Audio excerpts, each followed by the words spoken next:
Ustedes no me escogieron a mí, sino que yo los escogí a ustedes y los designé para que vayan y den fruto y que su fruto permanezca.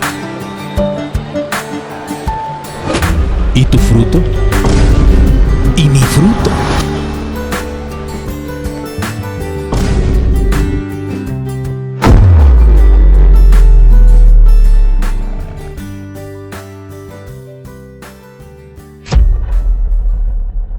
Dos veces en mi vida he sido víctima de agresiones verbales de tipo racista. La primera vez se me grabó más en el alma, quizás porque yo era un niño, preadolescencia. En ese entonces yo no sabía mucho inglés y el poco inglés que sabía lo había aprendido de mis primos por el lado de mi mamá. Estaba con mis padres, con mi hermana, habíamos salido de vacaciones, no recuerdo si a California o a Texas, pero mi papá, equivocadamente, se estacionó en un lugar para discapacitados y luego, ya en la habitación del hotel, me pidió que fuera de regreso al carro a traer algo.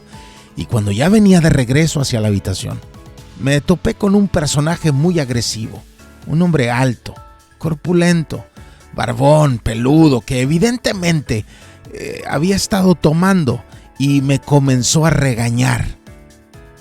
Ahora entiendo que fue porque nos habíamos estacionado en ese lugar, pero en ese momento yo no entendía bien lo que me estaba diciendo. Después, con el tiempo, supe que lo que me había dicho fue algo como ¿por qué se pusieron en ese lugar para discapacitados? Y después agregó, bueno, ustedes son mexicanos, así que sí son discapacitados. La cosa es que cuando él lo dijo, lo único que yo entendí de todo lo que gritó fue la frase, ustedes son mexicanos. Y yo, que siempre me he sentido orgulloso de donde Dios me trajo a nacer, y no porque lo crea superior a otros pueblos, pero creo que como cualquier otro tiene sus distintivos que uno puede resaltar. Cuando escuché a aquel loco decir, ustedes son mexicanos, yo asentí orgullosamente, marcadamente, agradecidamente, porque no había entendido eso de discapacitados.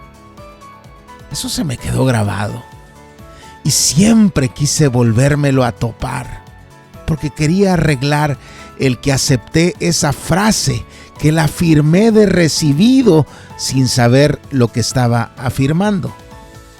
Qué feo cuando uno escucha términos en una lengua que no conoce bien, que no es su lengua materna, que no es el idioma que uno aprendió en casa. Pero eso era muy común en la época del Imperio Romano, contemporáneo a los primeros creyentes, un imperio que había conquistado muchos pueblos de muchas lenguas, y aunque la lengua del imperio era oficialmente el latín, habían grandes partes del imperio donde aún se hablaba griego. Y habían también territorios donde se hablaba principalmente el púnico, o el copto, o el arameo, o el hebreo, o el siríaco, o lenguas celtas, o lenguas germánicas, etc. ¿Te imaginas cuando alguien escuchaba alguna palabra en un idioma que no conocía del todo bien, pero que se parecía a otra palabra que más o menos creía saber de qué se trataba? Él podía llegar a conclusiones equivocadas. ¿Te imaginas no hablar bien el español y escuchar hablar de contonear? Mover el cuerpo, ¿no? Los hombros, la cadera, los brazos. Y tú, que no manejas bien el español, quizás piensas que está diciendo contornear, que tiene que ver con dibujar la silueta, el contorno. Pero como son palabras muy parecidas fonéticamente, sus sonidos son muy cercanos, tú pensarás que una cosa significa más bien la otra. Tú escuchas que dicen latente, algo oculto, algo inactivo, y quizás luego tú crees que dijeron latiente, algo que pulsa, algo que late. Quizás alguien dijo adición, es decir, que va a agregar, que va a sumar, que va a extender, pero tú crees que esa persona tiene un problema de adicción.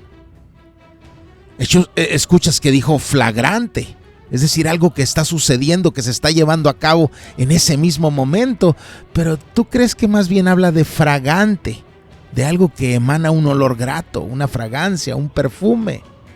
Así de fácil es perdernos con términos que escuchamos y no fuimos precisos al entender, pero creímos que sabíamos lo que significaban. Eso ha pasado muchas veces en la historia de la iglesia. Por ejemplo, tengo un amigo que se hizo un tatuaje en alusión a lo que él cree es una imagen representativa del cristianismo del primer siglo. Eso dice. Una premisa que se ha aceptado como verdadera desde hace siglos, por eso es muy popular.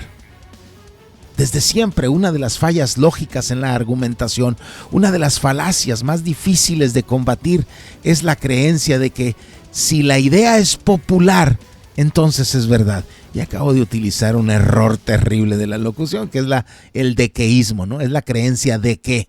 Debí haber dicho, es la creencia que si la idea es popular, entonces es verdad. Pero así sucede. A veces metimos un error aquí, un error allá, y la persona que nos escucha también mete sus errores o hace sus interpretaciones y terminamos entendiendo una cosa diferente. Las falacias ad populum significa que creemos que si algo es popular, entonces es verdad. Que si la mayoría lo cree, entonces es cierto. Pero eso es absurdo, pero convincente para muchos, porque la mayoría también lo cree. Y si necesitas la aprobación popular, no querrás ir en contra de la mayoría. ¿Te imaginas probar una comida y no saber si te gustó o no te gustó hasta ver lo que opinan los demás? Así de absurda es esa falacia, pero así de absurdo vive mucha gente. Históricamente, hemos aceptado como iglesia que este es un ícono cristiano. Le llamamos en español crismón y está formado por la letra griega chi y por la letra griega rho, que, y esto sí es verdad, son las primeras dos letras del término griego para Cristo. Y como dicen, es una imagen que se acuñó para Cristo, después le agregaron la letra griega alfa, que es la primera letra del alfabeto griego, y también le agregaron la letra griega omega, que es la última letra de ese alfabeto, en alusión a nuestro Señor, que dijo que Él es el alfa y la omega, el principio y el fin. A veces vemos que algunas de ellas están en minúscula, pero eso no cambia el sentido en el que se usa. Y con el tiempo, cuando el griego antiguo fue quedando en desuso en la historia eclesial, se le agregó otra letra, una S. Si alguna vez ves un crismón que tiene una S, sabrás que ya pertenece a la era medieval o posterior. La S se agregó porque en latín, ya no en griego, agregar una S hacía de ese ícono una alusión a la Trinidad. Porque la letra que en griego era la letra rho, que corresponde a nuestra R, se comenzó a usar en el latín como la letra P, porque se escriben igual. Y entonces dejó de ser la supuesta segunda letra de Cristo y pasó a ser ahora una referencia al Pater, al Padre. Y la S que se agregó fue en referencia al Spiritum, al Espíritu Santo. Y lo que originalmente era la letra griega chi, la usaban como la T latina, como una referencia a la cruz y por ello al Hijo. Así que ahora, lo que antes había sido una alusión a Cristo, ahora era una alusión a toda la deidad, a la Trinidad. Un término que comenzó a usarse en el siglo IV. No que hasta ese entonces nació la idea, solo que en ese entonces se le dio nombre. Pero ¿por qué estoy hablando de todo esto cuando el asunto es acerca del fruto del Espíritu? Bueno, es que esta imagen que se incorporó al uso eclesial después de Constantino y del Concilio de Nicea es en realidad algo que no era una alusión originalmente a Cristo. No quiero perder tiempo en mostrarles muchas evidencias de ello, pero les muestro una. Esta moneda, que pertenece a una época varios siglos antes de nuestro Señor. Pero pongamos atención a este lado de la moneda, porque aquí podemos constatar que perteneció a la época del rey Ptolomeo. Ptolomeo fue uno de los generales de Alejandro el Grande, 3 siglos antes de Cristo. Y aunque hubieron varios de sus sucesores que llevaron ese mismo nombre, y podemos alegar que esta moneda se acuñó en alguno de esos momentos, quien haya sido de ellos, y cuando se haya hecho, el último de los reyes Ptolomeos había caído mucho antes del nacimiento de nuestro Señor. Lo que hace interesante en monedas como esta es que antes de Cristo, antes de la iglesia, antes de Constantino, el crismón ya se usaba, y no en referencia al Señor.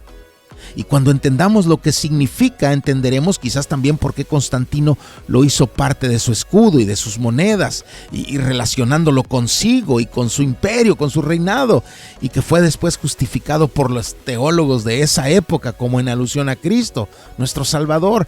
Pero eran unas argumentaciones falsas. Solo lavaban la cara de un emperador pagano, pecador, ególatra, idólatra, pero disfrazado de uno de nosotros. El crismón no era por las primeras letras de Cristo, no nació así, pero sí era por un término muy parecido fonéticamente, como en los ejemplos de al principio. El crismón no nació para Christos, sino para Chrestos. ¿Qué significa esta palabra última y por qué la menciono aquí? Bueno, es que si vamos al lenguaje original y leemos la característica del fruto del Espíritu a la que hoy le ponemos atención, notaremos que hay una relación entre Christos y es que esa característica que hoy enfatizo, que en nuestras Biblias se traduce como benignidad, amabilidad o gentileza, en realidad es algo más. Entonces, ¿qué nos quiere decir Pablo cuando dice Christotes? Es decir, que tengamos la cualidad de Christos. ¿Qué quiere decirnos? ¿Qué quiere decir Pablo cuando usa ese término? Por eso quiero tratarlo el día de hoy. No es tardado, no es difícil de entender, pero es importante para que lo podamos distinguir de un mero benignidad, amabilidad o gentileza. En el mundo griego, primero lo menciono así, el término entendido en la cultura de la época y después el uso que se le da en las escrituras a esa palabra. En la cultura, en la mente de los lectores, el término hacía referencia a alguna de tres ideas. La primera era que esa moneda, que esa construcción, que ese grano, que esa ropa eran de buena calidad, que no eran una imitación barata o un mal producto, era algo bueno, era algo genuino, no era una falsificación, no era algo defectuoso, no era algo de mala calidad. Por eso Constantino lo usaba como una señal de sí mismo, de su imperio. Y si quieres entender qué está diciendo Pablo, no nos llama a ser nobles y cariñosos y tiernos y sonrientes, nos llama a ser genuinos, a estar a la altura del estándar requerido, a no ser una falsificación. ¿Ves por qué es importante entender el término en el sentido original? Nos amplía lo que Pablo nos quiere decir. Alguien en quien Dios está obrando es genuino, es de buena calidad, está aprobado. No significa perfección, significa Dios está de acuerdo con esto, con este producto. Ahí donde está, no es quizás el acabado final, pero Dios le puso un sello de aprobación. El segundo uso que se le daba a esa palabra era útil. Un buen trabajador, una buena herramienta, un buen abogado. No es que fueran tiernos y caballerosos, sino que fueran eficientes, que fueran efectivos, que fueran eficaces. Cuando Pablo escribió a Filemón acerca de Onésimo, aquel sirviente que se había escapado de Filemón y que ahora estaba preso y ya lo van a mandar de regreso a casa, Pablo le manda una carta a Filemón, al patrón de Onésimo, y le dice que Onésimo, que significa ayudante, un ayudante que había escapado, Pablo le dice a Filemón acerca de Onésimo, que en otro tiempo te era inútil, ahora nos es útil a ti y a mí. Está usando esta misma palabra en griego conectada con Christos. Lo mismo hizo Pablo cuando escribió a Timoteo y le dijo, toma a Marcos y tráelo contigo porque me es útil para el ministerio. Christotes, que leemos en Gálatas 5:22, es algo de buena calidad, pero también es algo útil, algo que tiene utilidad. Y había una tercera forma en la que se usaba esa palabra. También significaba que era redituable, que traía ganancias, que multiplicaba los bienes. El trigo de buena calidad, la ropa de buena calidad, las cosas de buena calidad dan buenas ganancias. Vayan a donde están los lugares que venden productos de buena calidad y van a ser que son tiendas con mejor apariencia, con mejor estética, más grandes, con mejor personal. Estos eran los tres sentidos en los que se usaba ese término griego. Así que puedes notar que era mucho más que solo benignidad o amabilidad o gentileza. Pero no sufras al tratar de descifrar en qué sentido nos lo dijo Pablo. Si se trata de hacernos genuinos o de hacernos de buena calidad, o si se trata de que seamos útiles o si se trata de que seamos redituables. La verdad es que en la Biblia el término cuando se usa para las tres cosas al mismo tiempo. Y en la Biblia esas cosas juntas son característica única de Dios. Lo que Pablo nos está diciendo es que el fruto del Espíritu de Dios obrando en nosotros produce todo eso al mismo tiempo, porque esas son características de Dios. Y esto que nosotros vemos aquí no lo podemos producir nosotros, recuerden, fruto del Espíritu. Por eso, aunque sea incómodo y hasta antipopular o impopular entenderlo, no hay gente buena sin Cristo. Y seguimos diciendo lo contrario. Ay, es tan bueno, es tan noble, es tan buena persona. Bueno, en la Biblia no.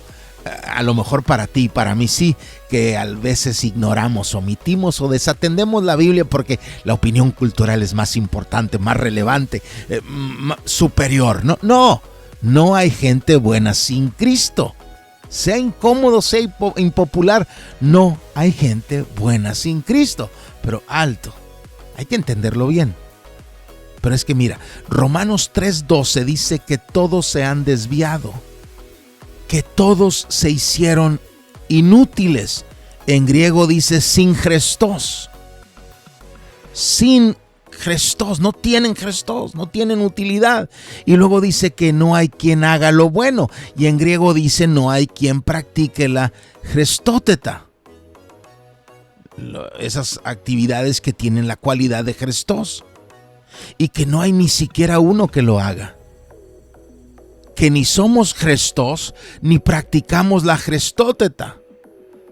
No somos genuinos, no somos útiles y no somos redituables por nosotros mismos. Ni practicamos el ser genuinos, ni ser útiles, ni ser redituables. Ni somos, ni hacemos. No hay gente buena sin Cristo. Pero eso no significa que no hay gente noble o agradable o gentil o benigna. De esas sí hay, pero no son genuinas, no son útiles en lo que importa para vida eterna y no nos dan a ganar lo que de verdad vale. En ese sentido no hay gente buena. En el otro sentido sí. ¿Por qué no dejamos de decir buena cuando le equiparamos a algo bíblico? ¿Y por qué no decimos es muy gentil, es muy agradable? ¿Por qué no usamos términos así? Pero es que tú y yo, si Dios está obrando en nosotros, esto se puede apreciar en nuestras vidas. Esto la gente lo puede notar, la gente lo puede ver. ¿Lo notan otros en mí? ¿Lo notan otros en ti?